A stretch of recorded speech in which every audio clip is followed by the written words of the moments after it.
मानिसले आज अधिकार प्राप्त गरेका छन्। यसै सन्दर्भमा मैले हाम्रो माझी समुदायको राष्ट्रिय पर्व प्रत्येक वर्षको फागुन महिनाको तेस्रो मङ्गलबार हामीले मनाउँदै आइरहेको छ।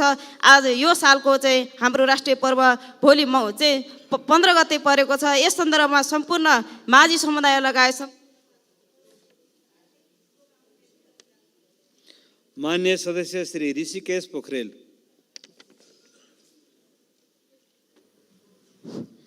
सम्मान्य सभामुख महोदय, कुरा ताजपुरिया अल्पसंख्यक जनजातिको 2078 को जनगणनाले देशभरिमा करिब 21,000 जनसङ्ख्या देखाउँछ। विशेषतः झापा, मोरङ र सुनसरीमा मात्र बसोबास रहेको ताजपुरिया जातिको बसोबास देख्छौँ। तत्काल यो ताजपुरिया जातिलाई विशेष संरक्षण नगर्ने हो भने लोप हुने खतरा देखिन्छ। त्यसैले नेपालको संविधानको धारा 43 र धारा 56 को 5 अनुसार लोप उन्मुख अल्पसंख्यक जनजातिमा सूचीकृत गर्न र ताजपुरिया जातिका लागि विशेष संरक्षित क्षेत्र घोषणा गरी सुरक्षा गर्न म नेपाल सरकारलाई हार्दिक मान्य सदस्य श्री एकनाथ ढकाल। सभामुख महोदय, विश्वको 181 मुलुकसँग नेपालको द्विपक्षीय सम्बन्ध र 30 मित्र राष्ट्रहरूमा नेपाली राजदूतावास छ। तर नेपालको अन्तर्राष्ट्रिय सम्बन्ध भने निरन्तर कमजोर हुँदैछ र व्यवस्थामा पर्दै गएको प्रति म सरकारको ध्यान आकर्षण गराउन चाहन्छु। सन् 2006 मा 76औं स्थानमा रहेको नेपालको पासपोर्ट गरिबी, बेरोजगार, भ्रष्टाचार र सरकारको कमजोर कूटनीतिका कारण 2024 मा 103औं स्थानमा झरेको छ। प्रधानमन्त्रीज्यू, नेपालमा विभिन्न शक्ति राष्ट्रका सरकार प्रमुखहरूको भ्रमण किन हुँदैन, म यो पनि प्रश्न गर्न चाहन्छु। त्यस्तै गरी केही समय अघि भएको संयुक्त राष्ट्रसङ्घका महासचिवको भ्रमण पनि यो एक्सिडेन्टल थियो, योजनाबद्ध थिएन। के नेपाल सधैँ क्षेत्रीय राजनीतिको चपेटामा पिल्सिएर बस्ने हो? अर्को विषय, कतिपय मित्र राष्ट्रहरूले नेपालमा दूतावास हुँदा पनि नेपालीलाई भिसा आवेदन गर्न दिल्ली जानुपर्ने बाध्यता सिर्जना गरेका छन्। यो आपत्तिजनक छ। यस विषय देशको प्रतिष्ठासँग पनि जोडिएकोले एक उच्च स्तरीय कार्यदल बनाएर समाधान खोजिनुपर्छ। गठबन्धन सरकारको घण्टामा घाम लागोस् र कूटनीतिमा पनि प्राथमिकता जाओस्। धन्यवाद। मान्य सदस्य श्री कल्पना चौधरी।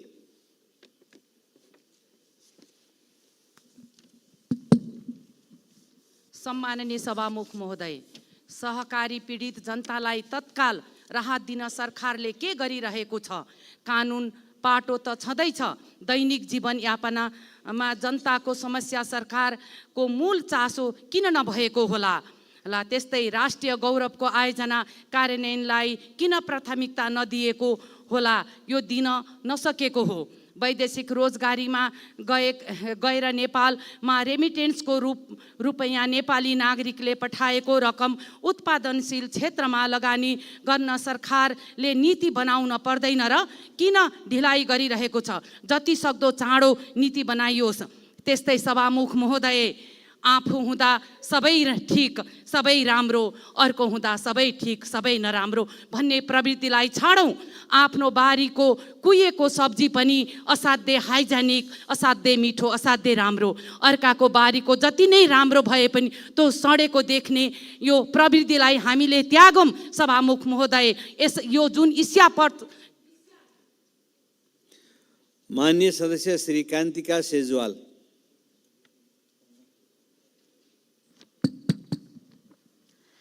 सम्माननीय सभामुख महोदय, म फेरि पनि कर्णालीकै कुरा, कर्णाली लगायत अन्य हिमाली जिल्लाहरूमा अहिले पानी पनि नपर्दा र हिमपात नहुँदाखेरि हिउँदे बाली राम्रो हुन नसक्ने सम्भावना बढी देखिएको छ र कृषकहरूले पनि त्यो बताउँदै आएका छन्। त्यसका लागि खडेरी पर्नु अगाडि हामीले कस्तो योजनाहरू बनाएका छौँ, सम्बन्धित निकायको ध्यान आकर्षण गराउन चाहन्छु। त्यस्तै तरकारी बिक्री गर्ने सब्जी मण्डीका तरकारी किसानहरूले मूल्य नपाएर छटपटिरहेको अवस्था छ। त्यस्तै दुग्ध व्यवसायीहरूले दुध बिक्री गर्ने ठाउँमा उहाँहरूले मिल्क होलिडे भनेर घोषणा गर्नुभएको छ। त्यसको समाधान छिटै होस् भनेर ध्यान आकर्षण गराउन चाहन्छु। त्यस्तै गरेर यो पशु चिकित्साहरूको अनुमान अनुसार नेपालमा जुन अफ्रिकन जुन स्वाइन फिभर आउँदैछ भन्ने जुन अनुमान गर्नुभएको छ र उहाँहरूको भनाइअनुसार यो बङ्गुर कृषकहरूले जुन मान्य सदस्य डाक्टर कालुराम राई। सम्माननीय सभामुख महोदय, नेकपा एमाले सहकारीलाई समाजवाद उन्मुख अर्थतन्त्रको एउटा खम्बा मानेको छ। भर्खरै झापा जिल्लाको केही पालिकाहरूमा केही अराजक तत्त्वहरूले ब्याङ्क, वित्तीय संस्था तथा सहकारीको ऋण तिर्न पर्दैन भनी समाजमा अराजकता मचाइरहेको सुनिएको छ। अत यस्ता अराजक व्यक्तिहरूको क्रियाकलापलाई तुरुन्त नियन्त्रण गरियोस् भनी म सरकारसँग आग्रह गर्दछु। यसै गरी सभामुख महोदय, सोही जिल्लाको गौरीगञ्ज गाउँपालिका वडा नम्बर 2 टटुवामारीमा अवस्थित अति प्राचीन करिब 4 बिघा क्षेत्रफल भएको सिमसार चौनी पोखरी अहिले कङ्क्रिटाइजेसनको चपेटमा परेर सङ्कटग्रस्त छ। उक्त सिमसारलाई वातावरणविदहरूको सल्लाहमा वातावरण मैत्री संरचना गर्दै कछुवा संरक्षण कार्य गरियोस् भनी म सरकारसँग आग्रह गर्दछु। धन्यवाद। मान्य सदस्य श्री किरण कुमार शाह। सम्माननीय सभामुख महोदय, साम्राज्यकालीन युगमा सम्राटहरू नगरमा बस्थे।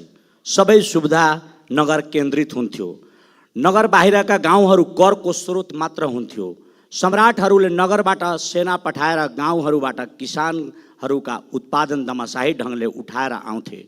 तर गाउँलेहरू कुनै सुख सुविधा, सुरक्षा र समृद्धि दिँदैनथे। अहिलेको नेपालले पनि उही त साम्राज्यकालीनको झल्को दिन्छ। सतहमा हेर्दा हामी मध्य युगभन्दा प्रगतिशील देखिन्छौँ, तर त्यो फरेब हो।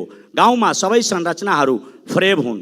विद्यालयहरू छन्, सर्टिफिकेट दिन्छन्, तर शिक्षा दिँदैन। ती सर्टिफिकेटहरू नेपालीहरूलाई अन्तर्राष्ट्रिय बजारको लेबर मात्रै बनाएका छन्। अस्पतालहरू छन्, तर उपचार छैन। तिनीहरू रिफर गिरहभन्दा बढी सुहाउँछन्। सरकारी कार्यालयहरू छन्, तर कर र मालपोत उठाउने बाहेक अरू कुनै सेवा ठिक ढङ्गले दिँदैनन्। न्यायालयहरू छन्, तर आरती शाह जस्ताहरू पीडितहरूले कहिले न्याय पाउँदैनन्। सरकारी सम्झौताहरू समेत जनता ठग्न गरिन्छ। मान्य सदस्य श्री कुसुम देवी थापा। सम्माननीय सभामुख महोदय, नेपाल कृषि प्रधान देश हो वा होइन? कृषकले दुधको भुक्तानी नपाएका कारण बाटोमा दुध फालेर साङ्केतिक विरोध गरिरहेका छन्। नेपालको एकमात्र आत्मनिर्भर भएको पशुपक्षी क्षेत्रमा गत वर्ष लम्पी स्किन रोगका महामारीले करिब 16 लाख गाई भैँसी सङ्क्रमित भए। 65,000 भन्दा बढी मरे। करिब 76 अरब बराबरको आर्थिक क्षति भएको अनुमान छ। अहिले फेरि अफ्रिकन स्वाइन फिभर रोगको महामारीको कारण करिब 2 लाख बङ्गुर मरेको अनुमान गरिएको छ। यस्ता रोगहरू समयमै नियन्त्रण हुन नसक्दा किसानहरू ठुलो मर्कामा परि व्यवसायबाट नै पलायन हुने अवस्था रहेको छ। वर्षेनी यस्ता महामारीले सताउँदा पनि किन समाधान निकाल्न सकिएको छैन? कानुनी अभावले हो कि संरचना कमजोर भएर हो वा प्राविधिक जनशक्तिको समस्याले हो? यसमा किन बहस हुन सकिरहेको छैन? सरकारको दायित्व के हो? सभामुख मार्फत प्रश्न राख्न चाहन्छु। धन्यवाद। मान्य सदस्य श्री गगन कुमार थापा। माननीय सभामुख महोदय, विगत केही दिनदेखि यताकोले उता बसेको दागी देखाउने, उताकोले यता बसेको दागी देखाउने दोहोरी चलिरहेको छ। यही पाराले त न संसद राम्रोसँग चल्ने भयो, मूल विषय पनि छायामा पर्ने भयो। अब यसो गर्न लगाउँ। आसनको दायाँ बस्ने होस् कि बायाँ बस्ने होस्, काखैको होस् कि पाखैको होस्, अख्तियारले डामेको, आयोगले पोलेको र सरकारी जग्गामा आँखा काटेको झन्डावालाको झन्डा छोपेर घर पठाइदिउँ। अनि सहकारी ठग्ने, 2-4 थान नागरिकता राख्नेलाई पनि यहाँ राखेर होइन, घरै पठाइदिएर अनुसन्धान गर्न लगाउँ। यति गर्न सकेदेखि के होला? निर्दोष भए फर्केर आउनु होला, फुलमाला लाएर स्वागत गरौँला। दोषी भए दण्ड बिहोर्नु होला। अलिअलि सफा गर्न सकेदेखि अनि बडो मजाले यहाँ मिटर ब्याजका बारेमा, दुधको किसानको मूल्य नपाएको बारेमा, एनसेलको यसको प्रतिवेदनका बारेमा जमेर सार्थक छलफल गर्न सकिन्थ्यो होला। होइन भने यताकोले उता देखाउने, उताकोले यता देखाउने, यो दोहोरी चाहिँ चलि नै राख्ने भयो। धन्यवाद। मान्य सदस्य श्री गणेश पराजुली। सम्माननीय सभामुख महोदय, सामन्तवादको अवशेष मिटर ब्याज ठगीलाई मलजल गर्ने र बढावा दिने मुख्य जिम्मेवार स्वयं सरकार हो। अभाव र गरिबीले पिल्सिएका जनतालाई न त राज्यले सहज वित्तीय पहुँच सृजना गर्न सकेको छ, न त व्यक्तिगत घरसारको कारोबारमा समयानुकूल ब्याज दर परिमार्जन गर्ने कानुन बनाउन सकेको छ। सरकारले बनाएका 2वटा छानबिन आयोगको प्रतिवेदनले त्यही भन्छ। त्यसकारण फेरि पनि त्यही चिजभन्दा बढी कष्टकर पैदल यात्रा गरेर न्यायको याचना गर्दै आएका पीडित जनतालाई वार्ताको नाममा समस्यालाई गिजोल्नुको सट्टा धरना स्थलमा नै आफ्ना व्यक्तिगत समस्यालाई उजुरीको रूपमा दर्ता गर्ने प्रक्रियाको अविलम्ब व्यवस्था गरेर कारबाहीको प्रक्रिया अगाडि बढाई मिटर ब्याज ठगी र व्यक्तिगत घरसारको समस्यालाई छुट्याएर न्याय पाउने सुनिश्चित गरी पीडितलाई सम्मान गरी घर फर्किने वातावरण बनाइयोस्। त्यस्तै दर्ता भएका 31,000 उजुरी सहित देशैभरिका पीडित जनताले सहज उजुरी दिन सक्ने व्यवस्था मिलाउँदै एकै व्यक्ति विरुद्ध बहुसङ्ख्यक उजुरी परेमा सम्पत्ति शुद्धिकरण गर्ने प्रक्रिया अन्तर्गत कारबाही चलाउन सक्ने गरी र मेलमिलाप गराउन परिजीलाई अधिकार मात्र होइन, अतिरिक्त स्रोत साधन दक्ष जनशक्ति सहित सम्पन्न बनाएर सबै मुद्दालाई यथोचित अनुसन्धान गरी किनारा लगाउन सक्ने वातावरण बनाएर दिगो समाधान गर्न सकियोस् भनी यस सम्मानित मान्य सदस्य श्री गोमा लाभ सापकोटा।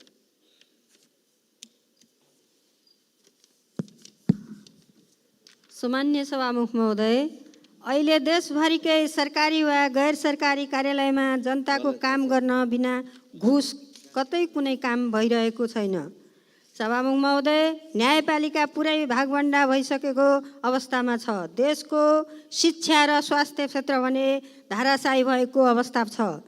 देशका उद्योग धन्दाहरू बन्द हुने अवस्थामा छन् र नेपाली युवाहरू वर्ष 8 लाख भन्दा बढी विदेशिन बाध्य छन्। यस्तो स्थिति हाम्रो देशमा किन दिन प्रतिदिन आइरहेको छ भनी म नेपाल सरकारसँग सोध्न चाहन्छु।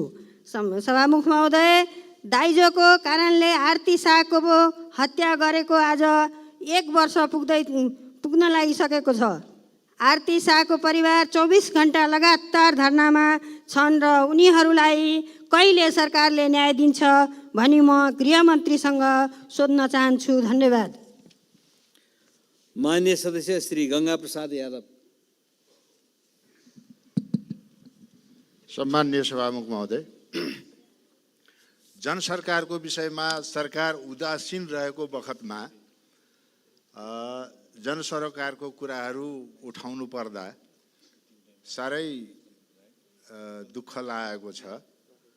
सिराहा जिल्लाको विभिन्न भागमा खानेपानीको अभाव देखिन थालेको छ र भर्खरै अस्ति खानेपानी मन्त्रीज्यूले मेरो मन्त्रालयमा त एकदमै थोरै रकम छुट्याएछ भनेर जानुभयो। अब यो समस्यालाई कसरी समाधान गर्ने हो, सभामुख मार्फत नेपाल सरकारको ध्यान आकर्षण गराउन चाहन्छु। साथसाथै अब केही दिनपछि, केही समयपछि बर्खाको सिजन आइरहेको छ र सिराहा जिल्लाको पूर्वी भाग बलान नदीले सखुवा, सिमराहा, करैया, तिलेबोना लगायतका गाउँहरू एकदमै जोखिममा छ। अहिले लाहान नगरपालिकाले 50 लाख रुपियाँ लगाएर केही तटबन्धको काम शुभारम्भ गरेको छ। मान्य सदस्य श्री गंगाराम चौधरी। सम्मान्य सभामुख महोदय, योजनामा पनि पक्षपात हुँदो रहेछ। पहुँचको आधारमा योजना जाँदा रहेछन्। सम्मान्य सभामुख महोदय, क्षतिको अवस्था र आवश्यकता के हो सत्य तथ्य बुझी आवश्यकताको आधारमा योजना कार्यान्वयन गर्न गराउन अनुरोधका साथै कैलाली जिल्लाको क्षेत्र नम्बर 3 मा रहेको मोहना नदी कटानीले गर्दा कैलाली गाउँपालिका वार्ड नम्बर 3 मा शिवरत्नपुर, हौसलपुर, मोहनपुर लगायत भदनी नगरपालिका वार्ड नम्बर 5 र 7 मा रहेको लालबोजी, पग्या, पसार चर्रा र हिम्मतपुर गाउँ उथिबास गराइसकेको र अझ पनि उक्त स्थान अति उच्च जोखिमपूर्ण अवस्थामा रहेको हुनाले तत्काल यही आर्थिक वर्षमा मोहना नदीमा आवश्यक तटबन्धको लागि आवश्यक बजेट छुट्याई योजना कार्यान्वयन गर्नको लागि यस सदनबाट सम्मान्य सभामुख मार्फत ऊर्जा तथा जलस्रोत सिँचाइ मन्त्रालयका माननीय मन्त्रीज्यूलाई मोहना नदीमा तटबन्ध योजना कार्यान्वयनको लागि कञ्चनपुर जनता तर्फ मान्य सदस्य श्री चन्दा कार्की भण्डारी।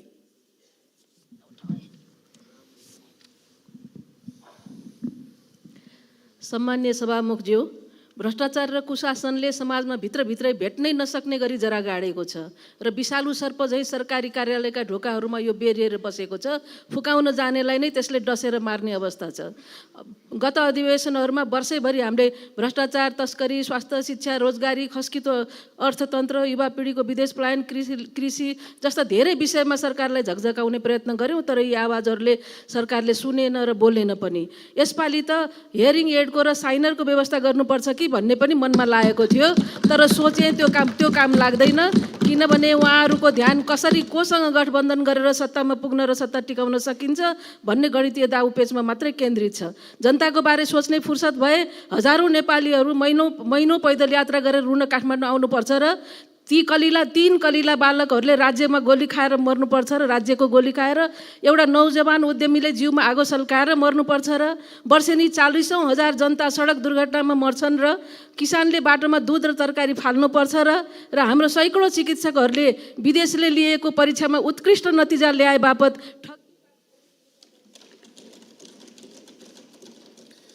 मान्य सदस्य श्री चन्द्रबहादुर विश्वकर्मा।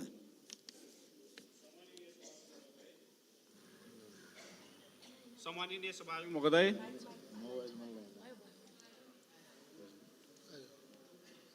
यो सरकारले मानव अधिकार, न्याय र सुशासनका कुरा गर्दै जाँदा मेरो गृह जिल्ला रुकुम पश्चिमको बापीकोट गाउँपालिका वार्ड नम्बर 7 निवासी देवबहादुर खनाल न्यायको लागि भौतारिरहेका छन्।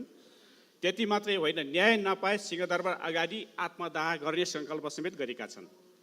घटना के रहेछ भने एक किता मात्रै जमिन भएको देवबहादुरको जग्गा सत्ताको आठमा कब्जा गरी सोही ठाउँमा राज्यको 50औं लाख खर्च गरेको रहेछ। आवश्यक प्रमाणसहित न्यायको लागि जिल्ला अदालत रुकुममा पश्चिममा मुद्दा दायर गर्दा अदालतले मुद्दा डिसमिस गरेको रहेछ। र म प्रश्न गर्न चाहन्छु कि कुन कानुनमा टेकेर देवबहादुरको जग्गा कब्जा गरिएको हो?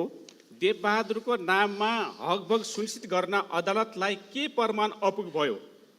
यसको उत्तर चाहियो सभामुख महोदय। होइन भने निजले जग्गा उपभोग गर्ने हक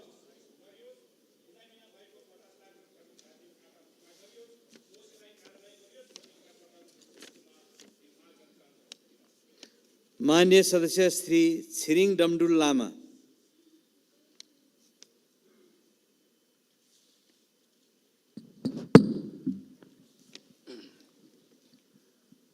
सम्माननीय सभामुख महोदय, बोकोपेटको अगाडि कानुन गौण रहन्छ। हामी कर्णाली र हिमाली क्षेत्रका मान्छेहरू राजनीतिक, सामाजिक, सांस्कृतिक, आर्थिक र विकासको लागि भोको छु, अन्यायमा छु र नेपाल सरकारलाई सभामुख मार्फत यो ध्यान आकर्षण गर्न चाहन्छु। कर्णाली कोरिडोर र हुम्ला भूसामरिक महत्त्व र प्रकृति, संस्कृति, धर्म, पर्यावरण, अर्थ स्रोतको मूल धरोहर हो भन्ने कुरा भुलिएको छ र मानव बस्तीको हिसाबले यो कोरिडोर त्यहाँको लाइफ लाइन हो। तसर्थ खुलालु हिल्सा सिमीकोटको रु 4 अरब 53 करोड बहुवर्षीय ठेक्का अर्थ मन्त्रालयले रोकेको छ। तुरुन्त अगाडि खोलेर सहमति गरियोस् र राष्ट्रिय सञ्जाल नजोडिएको सिमीकोटलाई, हुम्लालाई पर्याप्त मात्र बजेट छुट्यायोस् भन्ने कुरा राख्दछु। हस्त, धन्यवाद।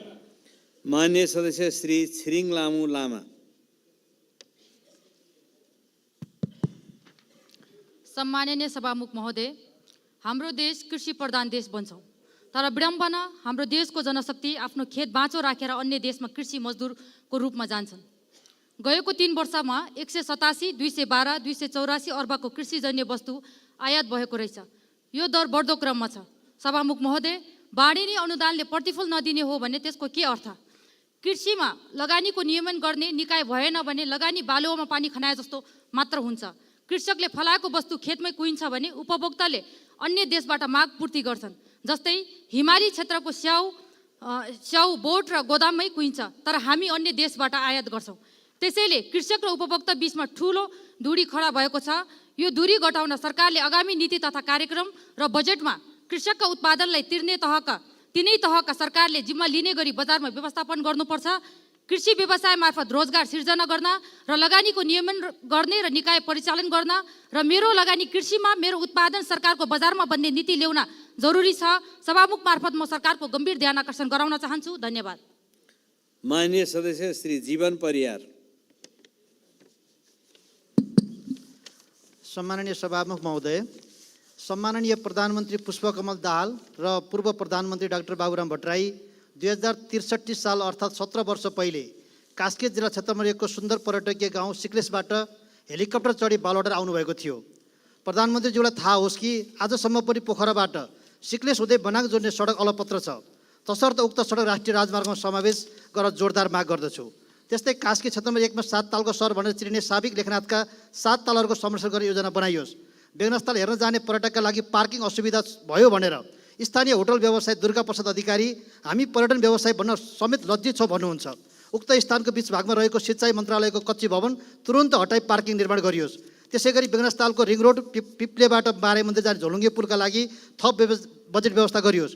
बेगनास्थलदेखि पचभैया तालबेसी हुँदै रमदुङ जाने सडक पचभैया खण्डमा स्तरोन्नति गर्दै राष्ट्रिय राजमार्गमा समावेश गर्नका लागि जोरदार माग गर्दछु। धन्यवाद। जय नेपाल। मान्य सदस्यहरू, शून्य समयमा मान्य सदस्यहरूले बोल्ने क्रम यही समाप्त हुन्छ। मान्य सदस्यहरू, प्रधानमन्त्री तथा मन्त्री परिषदको कार्यालयबाट पत्रहरू प्राप्त भएका छन्। सोको ब्यौरा म पढेर सुनाउँछु। क, माननीय वन तथा वातावरण मन्त्री वीरेन्द्र प्रसाद महतो नैरोबी केन्यामा आयोजना हुने युनाइटेड नेसन्स इन्भाइरोन्मेन्ट एसेम्ब्ली कार्यक्रममा सहभागी हुन सम्मत 2080 साल फागुन 12 गते त्यसतर्फ प्रस्थान गर्नुभएकोले उहाँको अनुपस्थितिमा उहाँले सम्हाल्दै आउनुभएको वन तथा वातावरण मन्त्रालयको कार्यभार सम्माननीय प्रधानमन्त्रीज्यूबाट माननीय शिक्षा विज्ञान तथा प्रविधि मन्त्री अशोक कुमार राईले सम्हाल्ने गरी तोक्नु भएको बेहोरा अनुरोध गर्दछु। वैकुण्ठ अर्याल, मुख्य सचिव, मिति 2080 11/11। ख, माननीय उद्योग वाणिज्य तथा आपूर्ति मन्त्री रमेश रिजाल संयुक्त अरब इमिरेट्सको आबुधाबीमा सञ्चालन हुने विश्व व्यापार सङ्गठनको 13औं सम्मेलनमा सहभागी हुन सम्मत 2080 साल फागुन 11 गते त्यसतर्फ प्रस्थान गर्नुभएकोले उहाँको अनुपस्थितिमा उहाँले सम्हाल्दै आउनुभएको उद्योग वाणिज्य तथा आपूर्ति मन्त्रालयको कार्यभार सम्माननीय प्रधानमन्त्रीज्यूबाट माननीय स्वास्थ्य तथा जनसङ्ख्या मन्त्री मोहन बहादुर बस्नेतले सम्हाल्ने गरी तोक्नु भएको बेहोरा अनुरोध गर्दछु। वैकुण्ठ अर्याल, मुख्य सचिव, मिति 2080 11/13।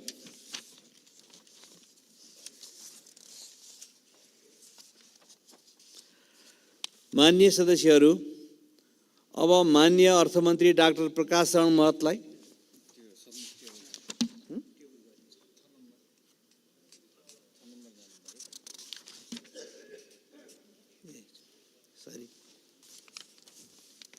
मान्य सदस्यहरू, अब महासचिव श्री पद्मप्रसाद पाण्डेलाई राष्ट्रिय सभामा उत्पत्ति भएको विधायन सम्बन्धी विधेयक 2080 को सम्बन्धमा राष्ट्रिय सभाबाट प्राप्त सन्देश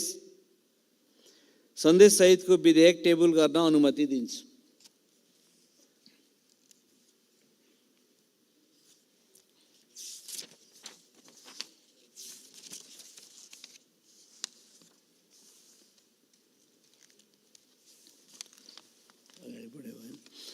मान्य सदस्यहरू, अब मान्य अर्थमन्त्री डाक्टर प्रकाश शरण महतलाई आर्थिक वर्ष 2081-82 को लागि विनियोजन विधेयकका सिद्धान्त र प्राथमिकता सम्बन्धमा कर प्रस्ताव बाहेक माथि छलफल गरियोस् भन्ने प्रस्ताव प्रस्तुत गर्न अनुमति दिन्छु।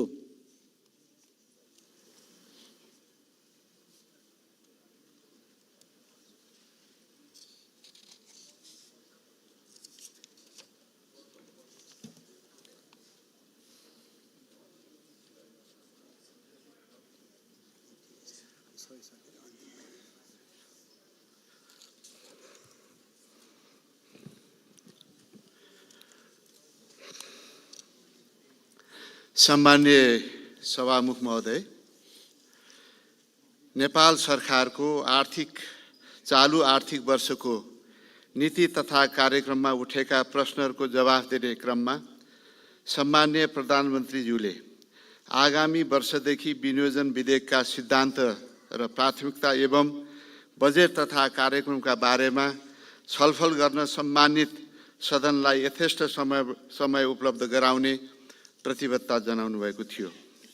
यसै अनुरूप मैले आगामी आर्थिक वर्षको बजेटमा सम्मानित सदनको अपनत्व सुनिश्चित गर्न बजेटको कार्यतालिकामा परिवर्तन गर्ने सङ्कल्प आर्थिक वर्ष 80-81 को बजेट वक्तव्यमा गरेको थिएँ।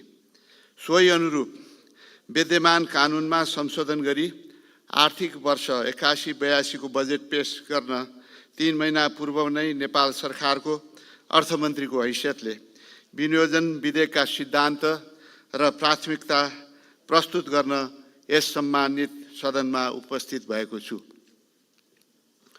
विनियोजन विधेयक 2081 को सिद्धान्त र प्राथमिकता प्रस्तुत गर्नुअघि वर्तमान आर्थिक परिवेशको संक्षिप्त चित्रण गर्ने अनुमति चाहन्छु। लगानीको अनुकूल वातावरण सिर्जना गर्न गरिएको प्रक्रियागत सरलीकरण, निजी क्षेत्रसँगको निरन्तर संवाद, पुँजीगत खर्चको प्रभावकारिता वृद्धि गर्न गरिएको निरन्तर पहल, मौद्रिक नीतिमा पछिल्लो समय अपनाइएको केही लचकता एवं वित्त नीति र मौद्रिक नीति बीचमा तालमेल गर्न गरिएको प्रयासबाट अर्थतन्त्र क्रमशः सकारात्मक दिशातर्फ अघि बढेको छ। त्यसैगरी विद्युत उत्पादनमा र पर्यटक आगमन सङ्ख्यामा वृद्धि हुनुका साथै विदेशी लगानी बढ्नुले अर्थतन्त्रमा सकारात्मक योगदान पुगेको छ।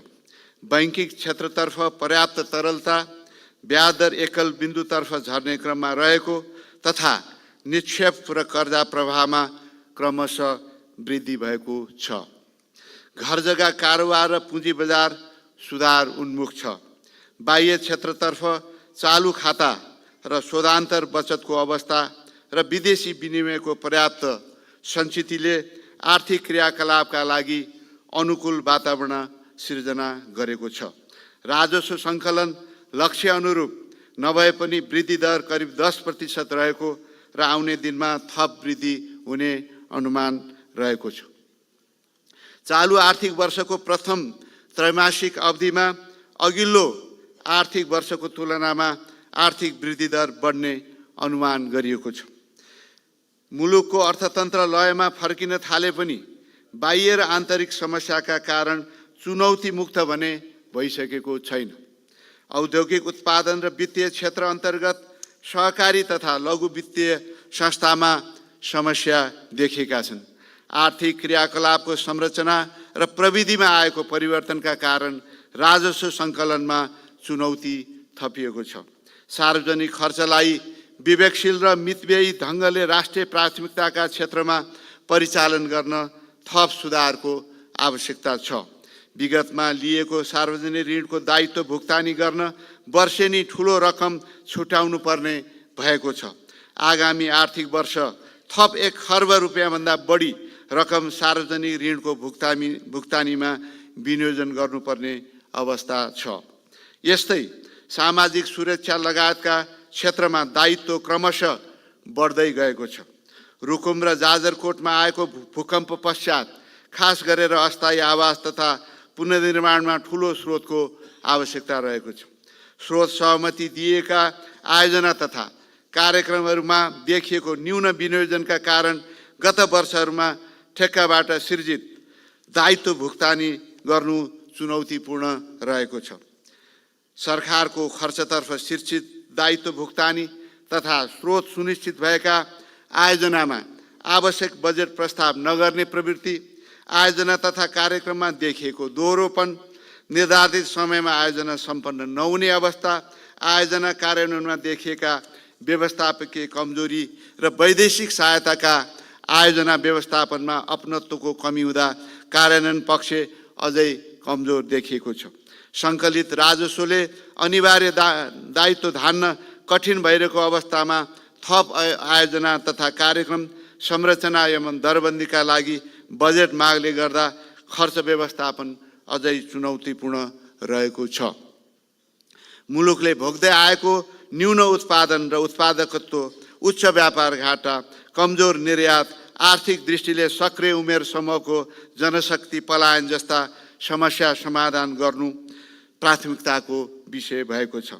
उच्च र दिगो आर्थिक वृद्धि हासिल गरी उत्पादन वृद्धिसँगै रोजगारीका अवसर सिर्जना मार्फत गरिबी न्यूनीकरण गर्ने, आर्थिक असमानता कम गर्दै वित्तीय स्थायित्व कायम गर्न अर्थतन्त्रलाई दिशानिर्देश गर्नु अपरिहार्य ठानेको छु।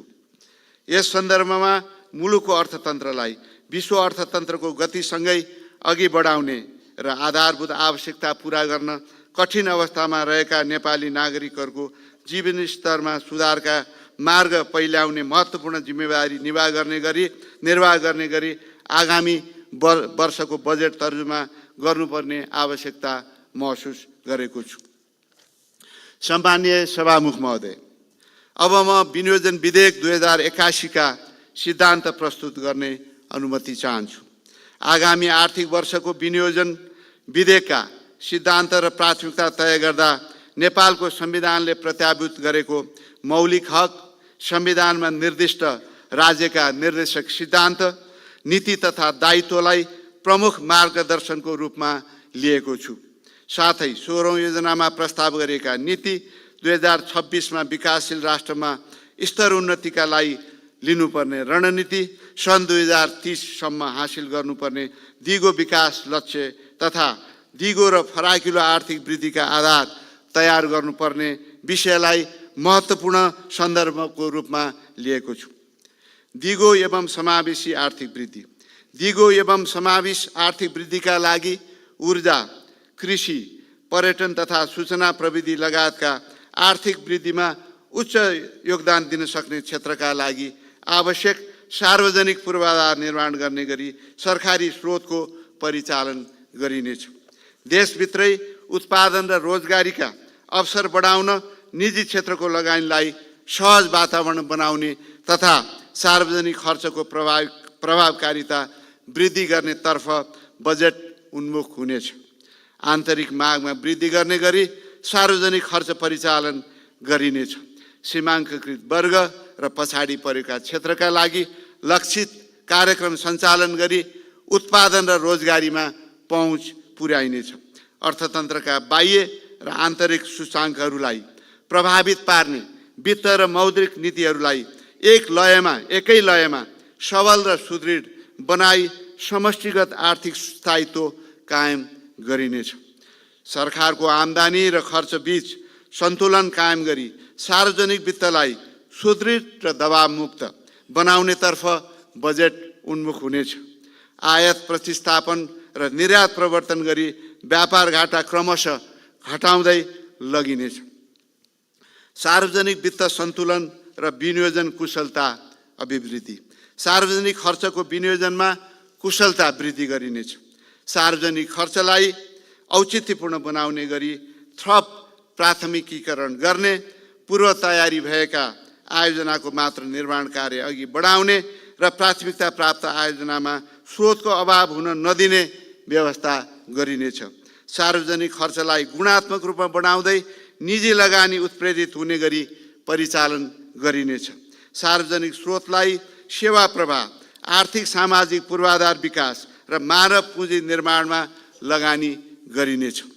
वैदेशिक अनुदान तथा सहुलियतपूर्ण ऋणलाई राष्ट्रिय प्राथमिकता र प्रतिफल प्राप्त हुने क्षेत्रमा परिचालन गरिनेछ। निजी लगानी सङ्कुचित नहुने गरी सार्वजनिक ऋण परिचालन गरिनेछ। जलवायुसँग सम्बन्धित कोषहरूको परिचालन गर्न सम्बन्धित पक्षसँग वार्ता र संवादलाई घनीभूत बनाइनेछ। वित्तीय अनुशासन सुदृढ गर्ने नीतिगत व्यवस्था गरी सञ्चित कोषलाई सहज अवस्थामा कायम राखिनेछ। सामाजिक क्षेत्रको विकास र सामाजिक न्याय। संविधानको मर्म अनुरूप समतामूलक समाज निर्माणका लागि स्रोत, साधन र अवसरको न्यायोचित वितरण गरिनेछ। सामाजिक क्षेत्रमा लगानी र साधनको पुनर्वितरणका कार्यक्रममा स्रोतको उपलब्धताका आधारमा आवश्यक रकम विनियोजन गरिनेछ। शिक्षा र स्वास्थ्य क्षेत्रमा सबैको पहुँच र गुणस्तर सुधार गर्न रकम विनियोजन गरिनेछ। लगानीको प्रतिफलबाट सबै वर्ग समुदाय लाभान्वित हुने गरी अवसरको सृजना र समन्वयिक वितरण प्रणाली विकास गरिनेछ।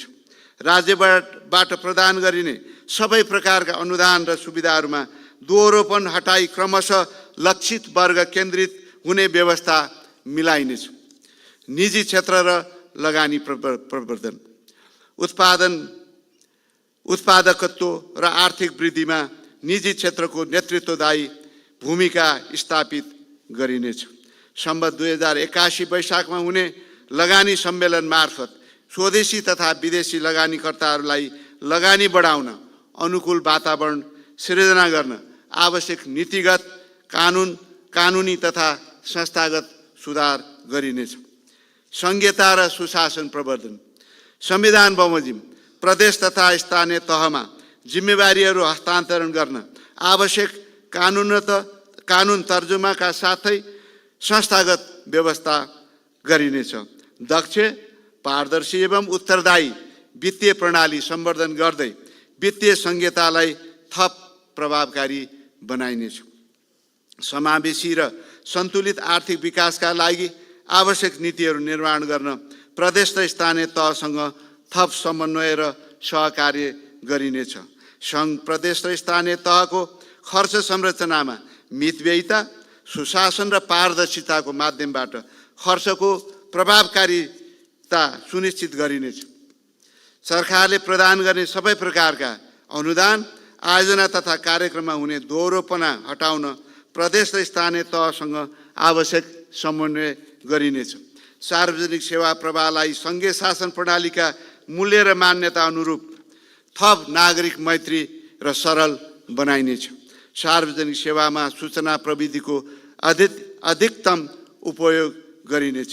दिगो विकास र जलवायु परिवर्तन, जलवायु परिवर्तनका सवालहरूलाई क्षेत्रगत नीति र कार्यक्रममा आन्तरिकीकरण गरिनेछ।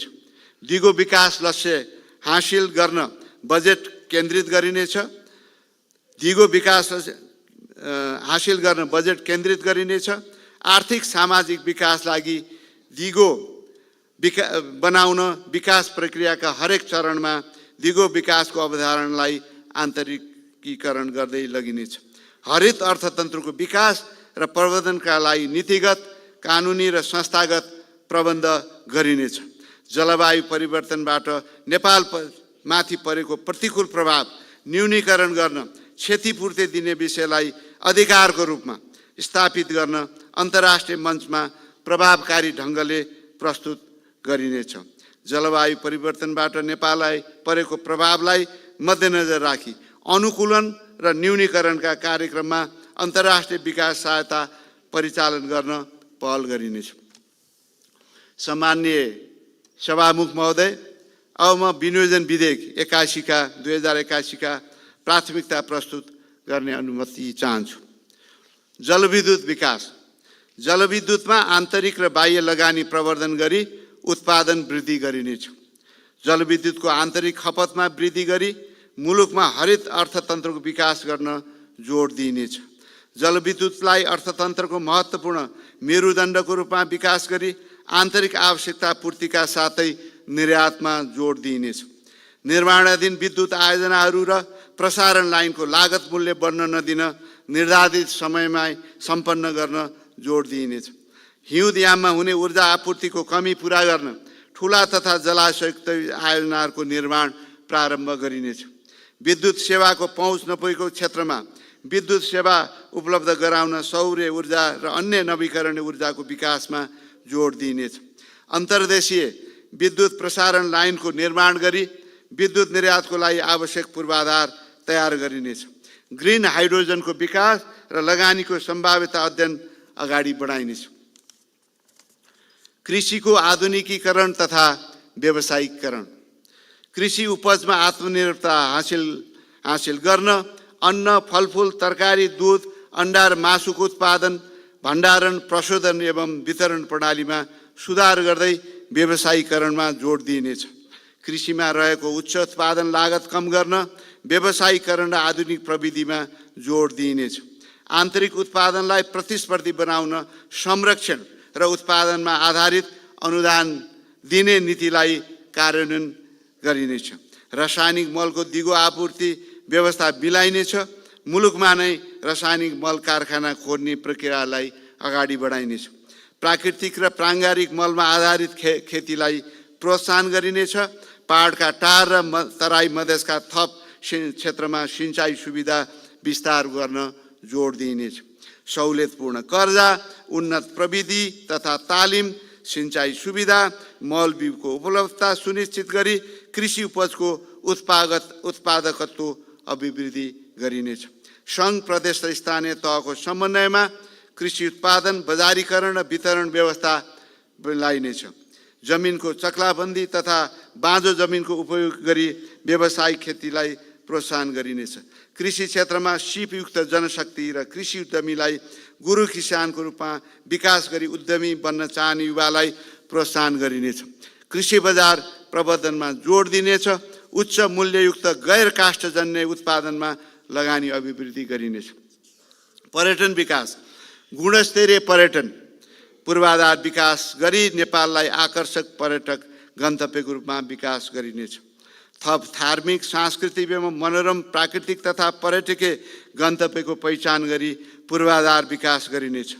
प्रमुख पर्यटकीय क्षेत्रमा पर्यटन पूर्वाधार विकास गर्नुको साथै पर्यटन पूर्वाधार निर्माणमा प्रोत्साहन गरिनेछ।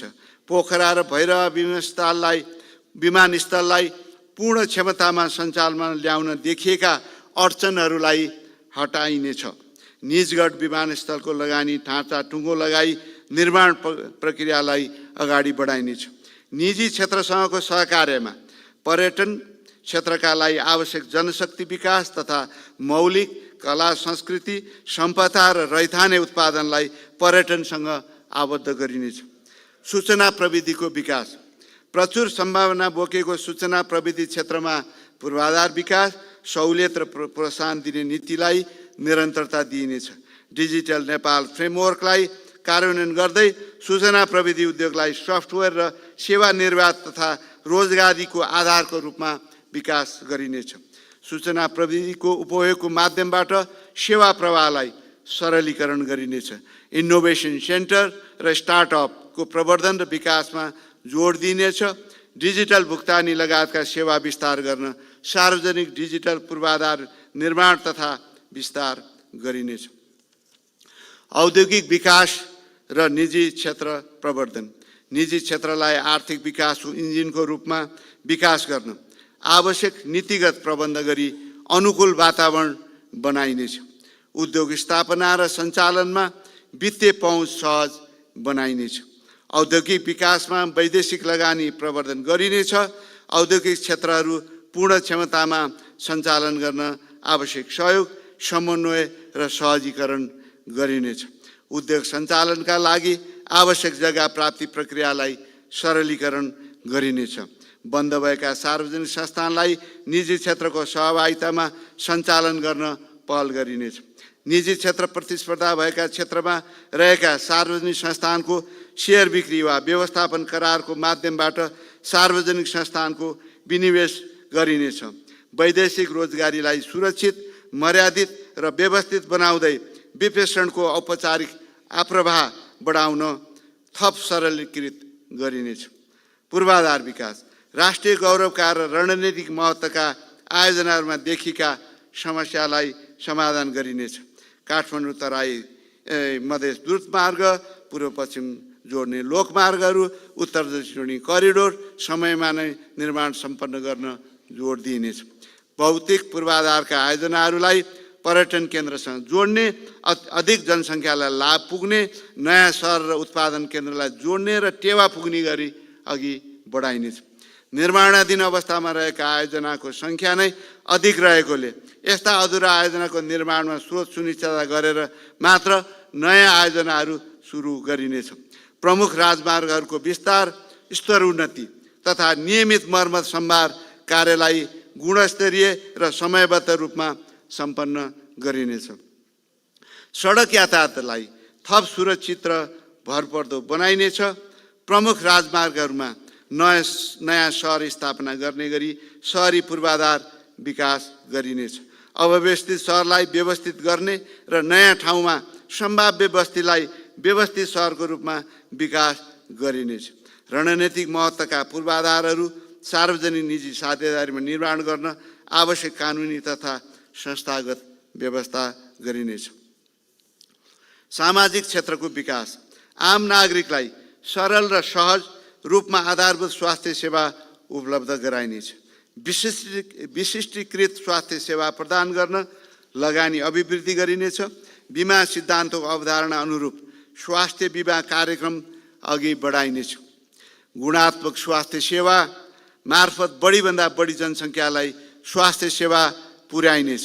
सार्वजनिक विद्यालयहरूको शैक्षिक गुणस्तर सुधार गर्दै जीवन उपयोगी सिपयुक्त रोजगारीमूलक शिक्षामा जोड दिइनेछ। विद्यार्थी सङ्ख्याको आधारमा सार्वजनिक विद्यालयहरूको पुनर्नक्साङ्कन गरी विद्यालयहरूलाई सुविधा सम्पन्न बनाइनेछ।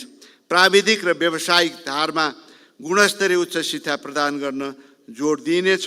उच्च शिक्षालाई अनुसन्धानमा आधारित बनाउन जोड दिइनेछ। आधारभूत र गुणस्तरीय खानेपानी सेवामा सबै नागरिक पहुँच स्थापित गरिनेछ।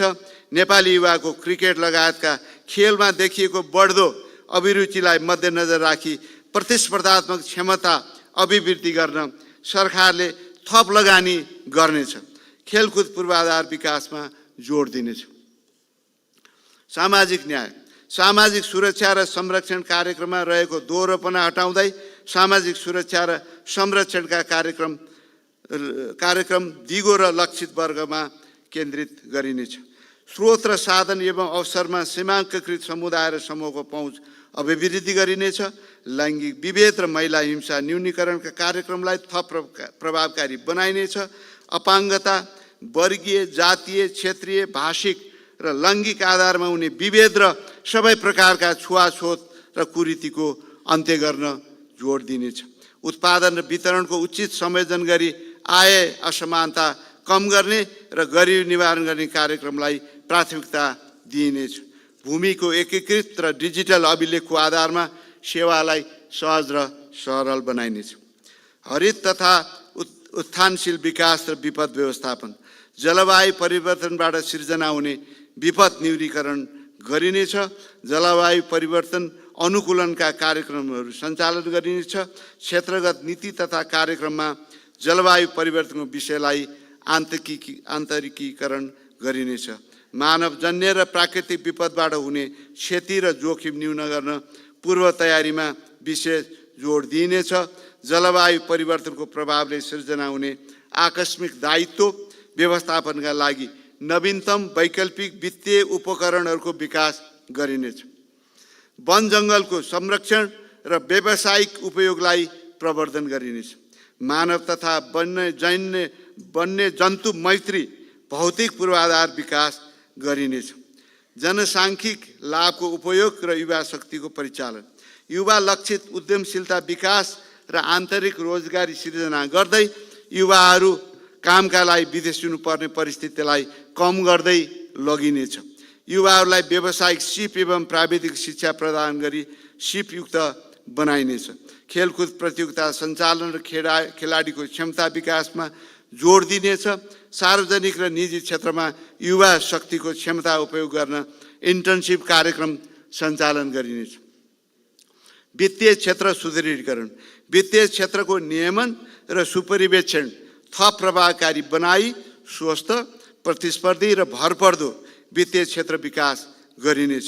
बैङ्क तथा वित्तीय संस्था, लघु वित्त, बिमा र पुँजी बजारका नियामक निकायको व्यवसायिक वृद्धि गर्नुका साथै पारदर्शिता र जवाबदेहिता सुदृढ बनाइनेछ।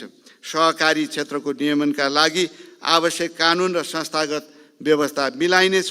लघु वित्त र सहकारीमा बचतकर्ताको लगानीको सुरक्षाको व्यवस्था मिलाइनेछ। कानुनी शासन र शान्ति सुरक्षा। संविधानको कार्यान्वयन मार्फत कानुनी शासनको प्रवर्धन तथा शान्ति सुरक्षाको प्रत्याभूति गरिनेछ। सार्वजनिक सेवा प्रवाहलाई सेवाग्राही मैत्री एवं भरपर्दो बनाइनेछ। अन्तर्राष्ट्रिय सहयोग र सम्बन्ध। सभामुख महोदय, छिमेकी एवं मित्र राष्ट्रहरूसँग सन्तुलित र आपसी हित अभिवृद्धि गर्दै पारस्परिक लाभका आधारमा अन्तर्राष्ट्रिय सम्बन्ध स्थापित गरिनेछ। आर्थिक कूटनीतिको माध्यमबाट विकसित एवं उदयमान अर्थतन्त्रबाट प्राप्त हुन सक्ने लाभको उपयोग गरिनेछ। विदेश स्थित नेपाली नियोगहरूलाई वैदेशिक लगानी वृद्धि, पर्यटन तथा व्यापार प्रवर्धनमा परिचालन गरिनेछ। अन्तर्राष्ट्रिय क्षेत्रमा नेपालको उपस्थिति सबल बनाइनेछ। सम्माननीय सभामुख महोदय, मैले माथि उल्लेख गरेका सिद्धान्त र प्राथमिकताका आधारमा बजेटको बाँडफाँड गर्दा उत्पादन वृद्धिलाई टेवा पुग्ने गरी प्राथमिकता प्राप्त आयोजनामा सार्वजनिक खर्च केन्द्रित गरिनेछ। चालु खर्चलाई नियन्त्रण गर्दै दोहोरो कार्यक्षेत्र भएका संरचना क्रमशः खारेज गर्दै लगिनेछ। निर्माणाधीन आयोजना सम्पन्न गर्न र सुनिश्चित गरेका आयोजनाहरूलाई आवश्यक रकम विनियोजन गरिनेछ। आयोजना वर्गीकरणको आधार तथा मापदण्ड पुरा भई पूर्व तयारी सम्पन्न भएका आयोजनालाई बजेट विनियोजन गर्ने नीति लिइनेछ। सरकारको खर्च बेहोर्ने प्रमुख स्रोतका रूपमा रहेको राजस्व परिचालनलाई प्रभावकारी बनाइनेछ। व्यवसाय र लगानी मैत्री कर नीति लिइनेछ। कर प्रणाली पुनरावलोकन गर्न गठित समितिको सुझाव समेतका आधारमा कर प्रणालीलाई सुधार कार्य अगाडि बढाइनेछ।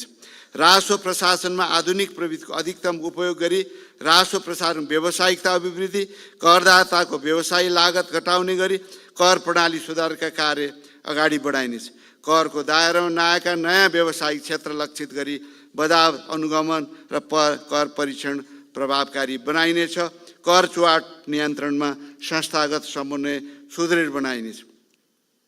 आगामी आर्थिक वर्षको विनियोजन विधेयकका सिद्धान्त र प्राथमिकताको जगमा तर्जुमा हुने बजेटले मुलुकको समष्टिगत आर्थिक स्थायित्व कायम गर्न सघाउ पुर्याउनुका साथै अर्थतन्त्रले गति लिने विश्वास लिएको छु।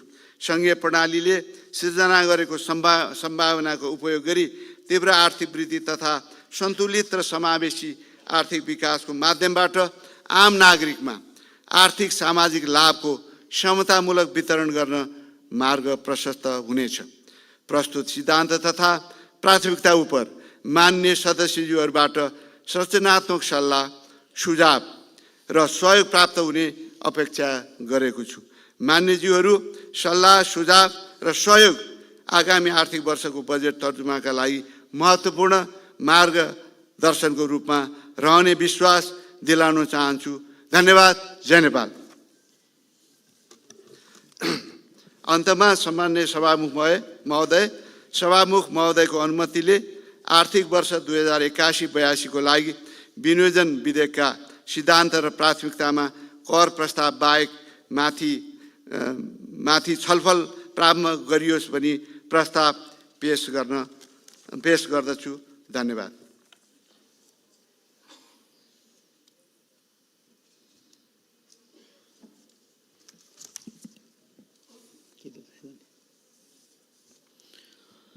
माननीय सदस्यहरू, आर्थिक वर्ष 2081-82 को लागि विनियोजन विधेयकका सिद्धान्त र प्राथमिकताका सम्बन्धमा कर प्रस्ताव बाहेक माथिको छलफलको लागि यही 2080 साल फागुन 21, 22, 23, 30 र चैत्र 1, 2 र 4 गतेका दिनहरू तोकेको बेहोरा जानकारी गराउँछु।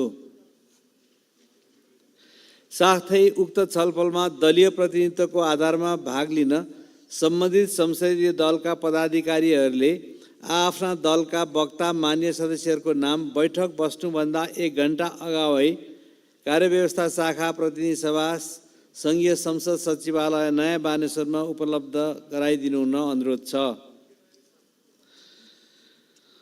माननीय सदस्यहरू, आर्थिक वर्ष 2081-82 को लागि विनियोजन विधेयकका सिद्धान्त र प्राथमिकता सम्बन्धमा कर प्रस्ताव बाहेक माथिको छलफल प्रारम्भ भएपछि माननीय सदस्यहरूबाट उठाएका विषयहरूको टिप्पणको लागि अर्थ मन्त्रालयका साथै सङ्घीय संसद सचिवालयलाई समेत निर्देश गर्दछु।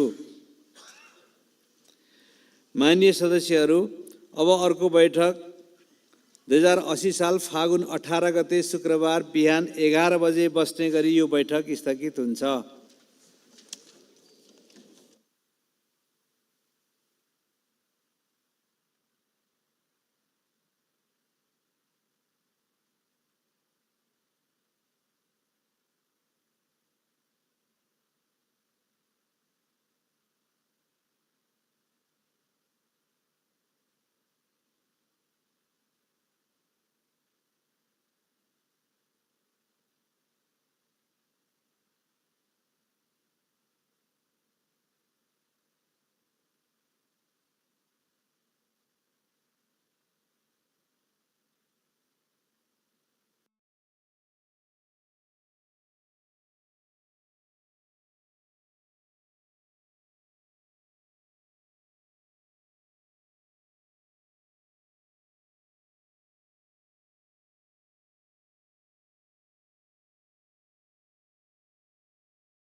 The airport never sleeps. Every detail matters. At the end of the day, it's putting a smile on a customer's face.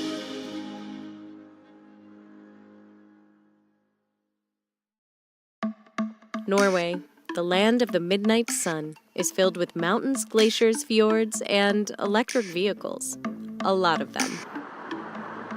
The Scandinavian country boasts the highest EV adoption rate in the world. More than 82% of new car sales were electric vehicles last year. And that number goes up to over 90% if you include plug-in hybrids. Our goal is that all new cars by 2025 will be zero-emission vehicles. We think we're going to reach that goal. In the US, a measly 7.6% of new car sales were electric in 2023, up from 5.9% in 2022. In the world's largest auto market, China, 24% of new car sales were EVs in 2023. Norway's capital, Oslo, is also electrifying its ferries, buses, semi-trucks, and even construction equipment. All public transportation within the end of this year will be zero emission in the city. Gas pumps and parking meters are being replaced by chargers. It's an electric utopia of the future. What is this? Welcome to my man cave. So how has Norway's grid been able to handle all those EVs? A lot of hydropower.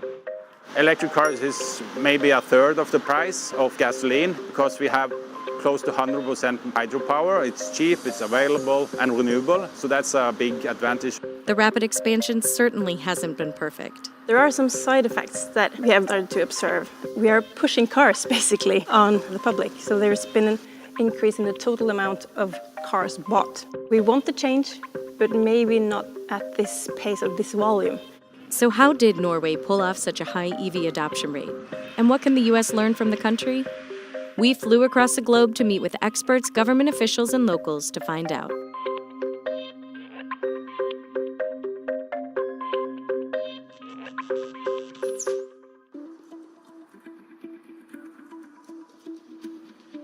We flew into Oslo Airport and picked up our electric rental car.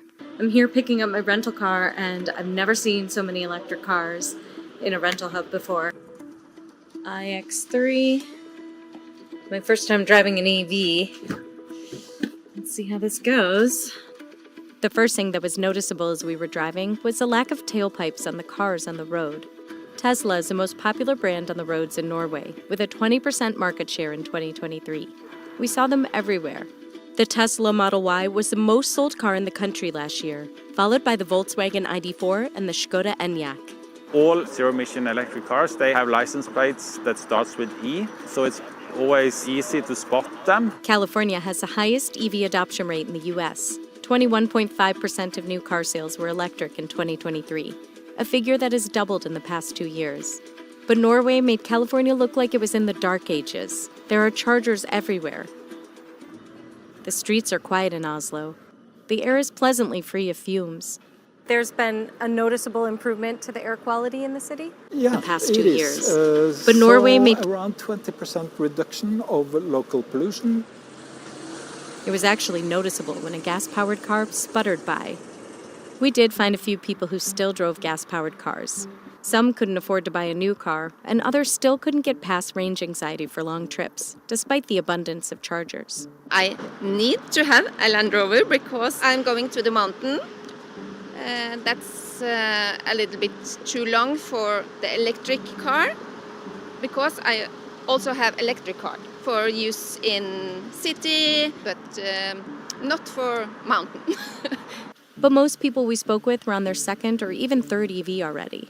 I've been driving electric cars since 2012. We just got a new one, that's a Tesla, and very, very happy with it. We have 2 electric cars home. Anything you miss about driving a gas-powered car? No, actually no, because it was so expensive. When I see the gas prices, I'm like, God damn, it's so expensive these days. So no, actually, I'm not looking back. Why is Norway so far ahead of the rest of the world when it comes to electric vehicle adoption?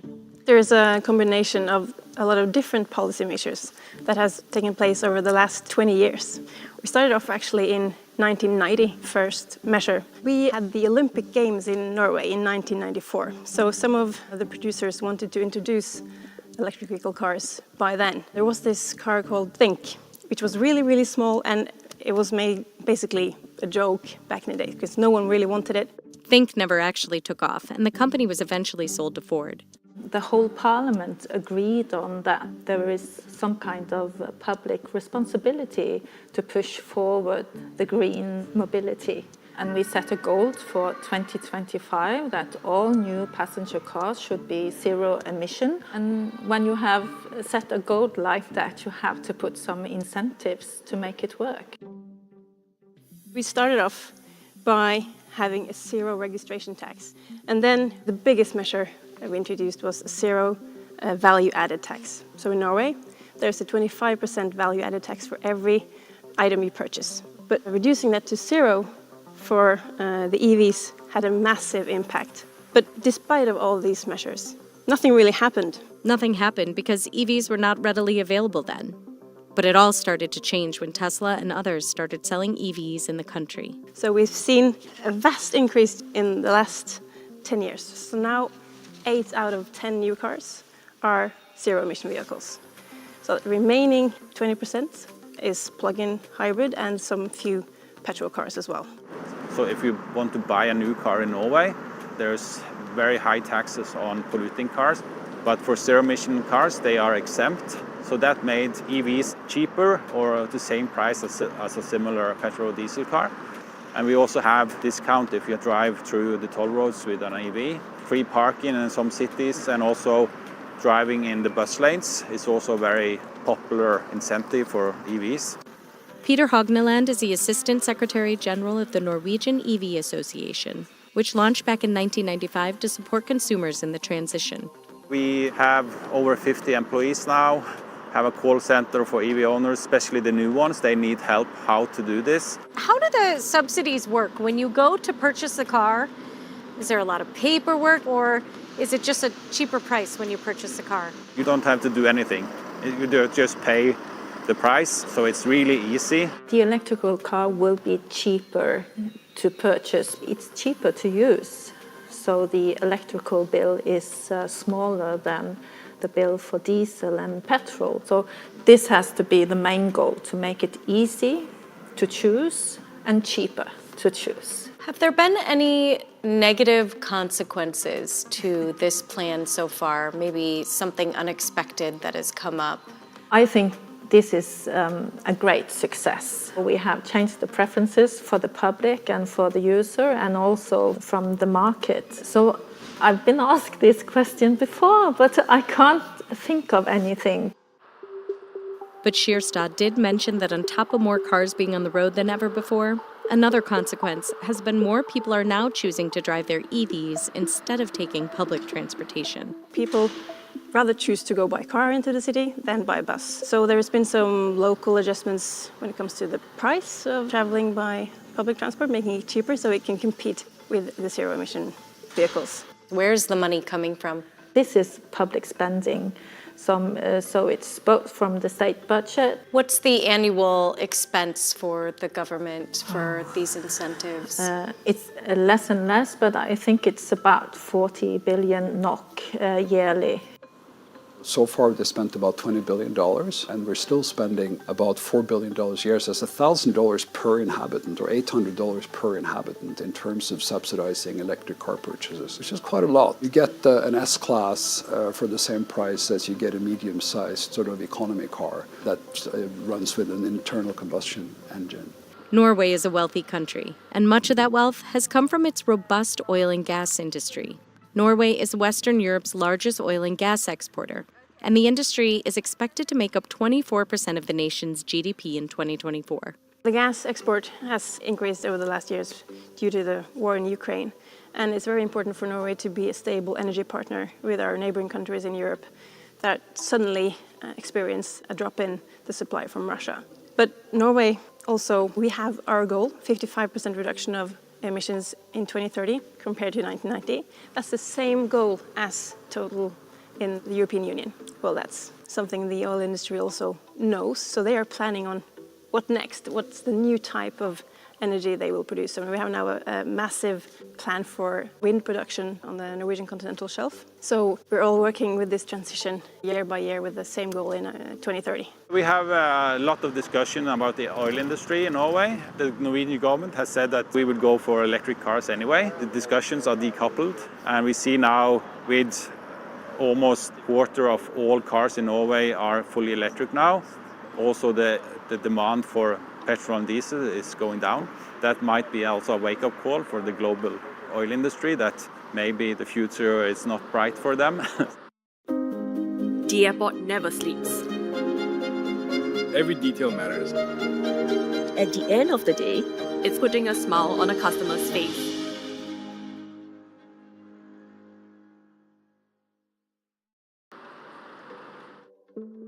Norway took its oil wealth and it just did not spend it. We put it into the world's biggest investor, which is called Norges Bank Investment Management, and it owns 2% of most companies in the world. So we've been pretty good at sort of thinking long-term about those things. Birger Steen is the CEO of Freer, a battery company that is part of the energy transition in the country.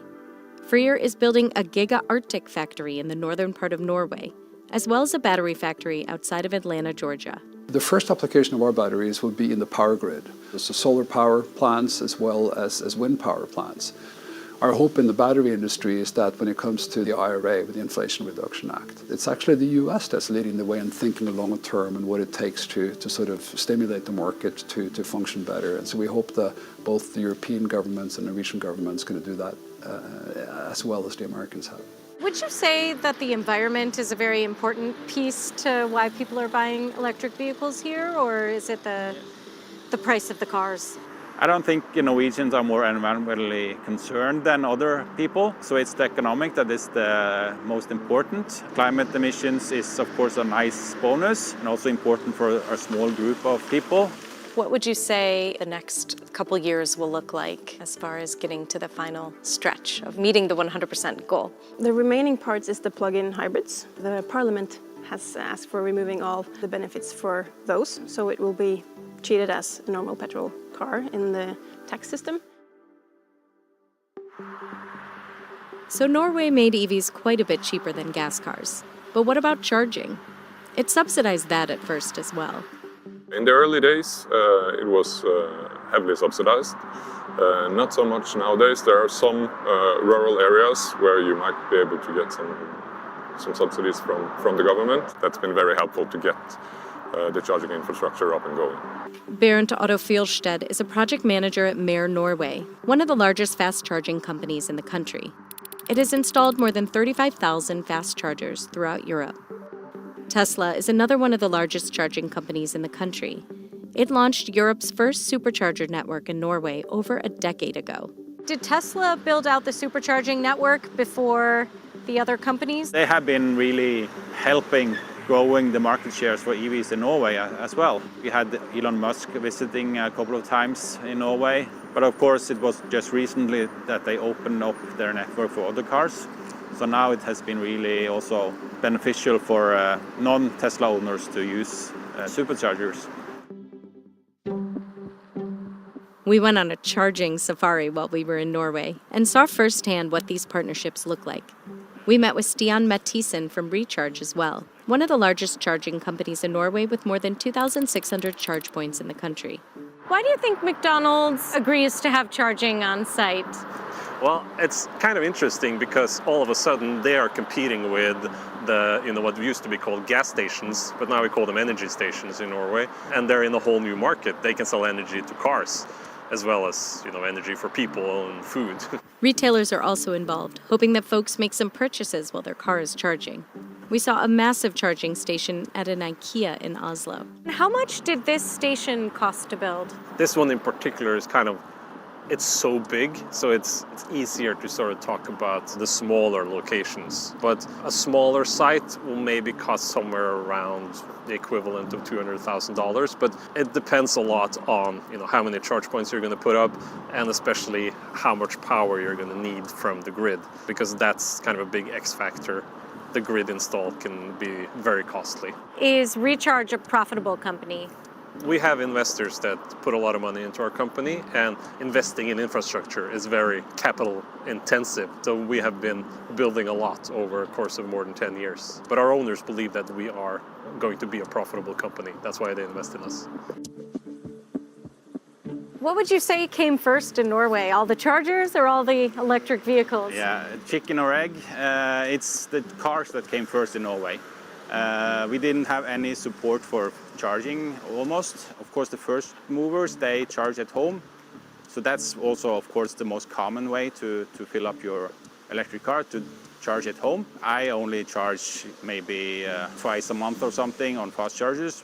Most, of course, if you live in an apartment building, then you maybe be more dependent on fast charging, but it's also more expensive, fast charge, so the best is to charge at home. When they first started rolling out EVs here, the people that lived in apartments were complaining that there wasn't great charging options for them. So the city of Oslo has put in chargers like this all around town, as well as in parking garages all around town also. Welcome to my man cave. Actually, we built this in 2017. It's a bomb shelter, and still is, from the Cold War, 50s, but we actually converted it. Only EVs are allowed here. I think it was actually the first parking garage in Europe reserved for EVs only. So you can see all the way here, it's up to 86 cars which can charge at the same time. Sture Portvik has been the manager of electromobility for Oslo since 2014. Oslo has been a European leader when it comes to EV infrastructure. It's experimenting with parking spots that charge your car. It converted all city buses to electric.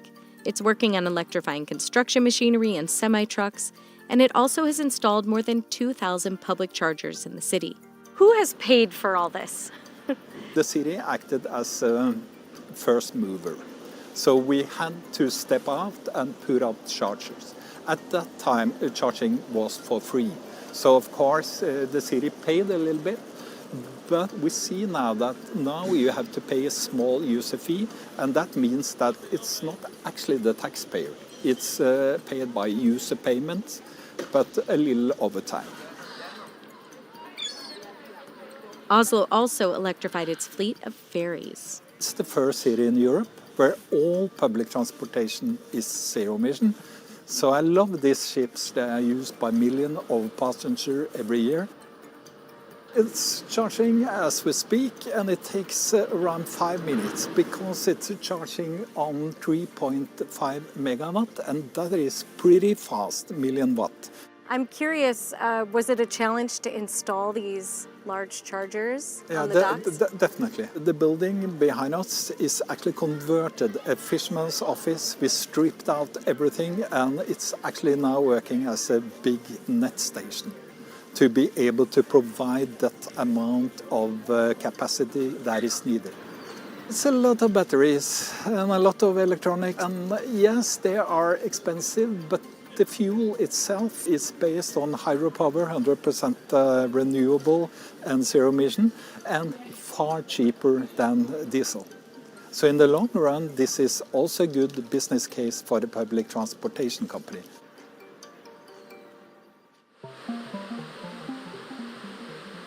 How long has Norway relied on hydropower for energy? Approximately 120 years or something like that. Very glad we have hydropower because it works as a battery towards all the other energy sources that are more variable according to weather, if it's sun or windy. The wind capacity we are planning to invest in Norway will double our power production by 2040. How does it work with the utility companies when you're building out a new site? When we're building out a new site, we have to get an agreement with the landowner, be able to use that location. We also need to have approval from the authorities. The electrical infrastructure in many areas are already quite overloaded. So it's becoming more and more difficult to get the amount of electricity we need. But the grid companies are are working along us, and we're trying to find the best solutions. The demands for the grid will ever increase. It is not something that has been, prohibitive in any way so far. But yes, it requires additional investment. Yes, it will get harder and harder to get grid connection to where we actually need it. Gas stations, now called energy stations in Norway, are getting involved in seeing the benefit of installing chargers. Is it actually the gas station company, Circle K, that paid to put these chargers in? Yeah, so the fast charging market is more or less fully commercial market. Circle K is one of the big fast charging companies in Norway, and also the biggest gasoline chain in Norway. Are they going to be able to make as much money from charging as they did from gas?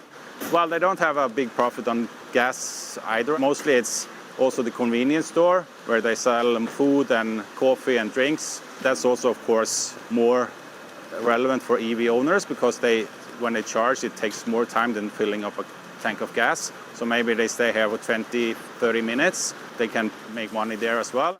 There's a company called Certus that runs this Esso station. We have a deal with them that we split the costs 50-50 for the whole installation here, but then we also split the income 50-50. The gas stations are diversifying with deals like this because fuel demand from passenger cars has fallen more than 20% in Norway since 2016. So they are putting up fast charger as well because they want the customers. They want them to go inside, buy the hamburgers and the Cokes and things like that, because that's where the margins are.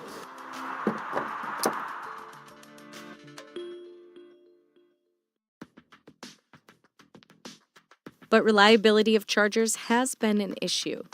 Some say there isn't range anxiety in Norway, but instead there's charging anxiety. What has been the biggest complaint from electric vehicle owners, would you say? It has been charging queue and chargers not working. Now the market is more mature, so it's less of a problem. Still happens, but not as often. Now it's the payment systems that are like the biggest pain, that you have to download an app or different payment solutions for every company. So it can be a bit confusing, especially for new EV owners. Is there a way to do it without downloading an app? We experienced charging anxiety the first time we tried charging our rental EV. We first went to a Tesla supercharger station near Oslo's airport. In Norway, Tesla chargers are supposed to work for all EVs, but we tried multiple ports and couldn't get any of them to charge our car. I just tried 2 different superchargers. These are the brand new V4s, and I couldn't get it to work. We gave up on the Tesla chargers and went to a nearby recharge station instead. But at first, we couldn't get that to work either.